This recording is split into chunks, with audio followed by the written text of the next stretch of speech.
प्रत्येकाला मराठी आलीच पाहिजे ही आमच्या सगळ्यांची भूमिका आहे।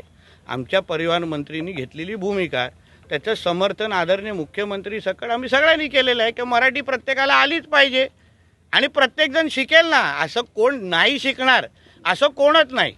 कोणीही उगाच ह्या मुद्द्यावर वाद करू नये असं मतात आम्ही आहे। प्रत्येकाला मराठी शिकेल, ज्याला इथे व्यवसाय करायचा आहे, ज्याला इथे धंदा करायचा तो नक्कीच मराठी शिकणार। आमचे उत्तर भारतीय भाऊ पण शिकतील आणि आमचे सगळे शिकतील, पण त्या निमित्ताने हिंदूंमध्ये फूट पाडण्याचा प्रयत्न कोणी करू नये आणि हिंदूंना हल्ला किंवा हिंदूंना आम्ही मारू अशी सुख्या धमक्या आमच्या हिंदुत्व विचाराच्या सरकार असताना तरी करू नये आमचं म्हणणं आहे। ज्यांना मराठी शिकायचं असेल त्यांना आम्ही ट्रेनिंग देऊ, त्यांना काय पाहिजे त्यांना पुस्तकं वाटू, सगळ्या गोष्टी करू, पण सरकारच्या नियमाचं पालन सगळे उत्तर भारतीय आणि सगळे अमराठी आणि सगळे आम्ही लोक करू। मराठी व्यावसायिक तर आहेत, सगळे एकत्र मिळून करू, म्हणून हा वादाचा मुळात विषय नाही। जे राज्यामध्ये कोणीही हिंदू समाजाच्या कुठल्याही व्यक्तीला धमकी देण्याचा प्रयत्न आणि ह्याला मारू त्यांना मारू हे आमच्या हिंदुत्ववादी विचाराच्या सरकारच्या काळात कोणी करू नये।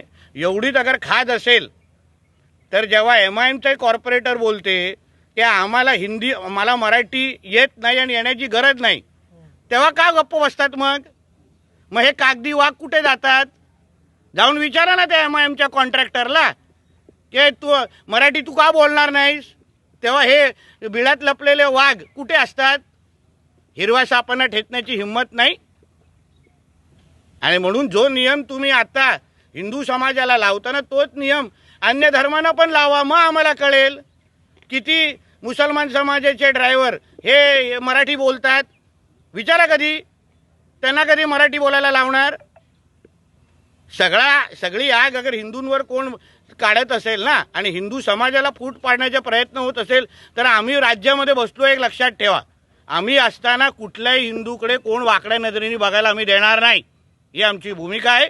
ज्याला मराठी येत नसेल त्यांनी मराठी शिकावं, आम्ही पण सरकार म्हणून त्यांना मदत करू, पण हा वाद कोणी करू नये आणि हिंदूंमध्ये कोणी फूट पाडू नये आणि हिंदूंकडे वाकड्या नजरेने बघायची कोणीच हिंमत करू नये। शिंदेच्या शिवसेनेमध्ये याच विषयावरून 2 गट पडलेले पाहायला मिळतात। शिंदे साहेब समजवतील ना निरुपमना, शिंदे साहेब सक्षम आहेत।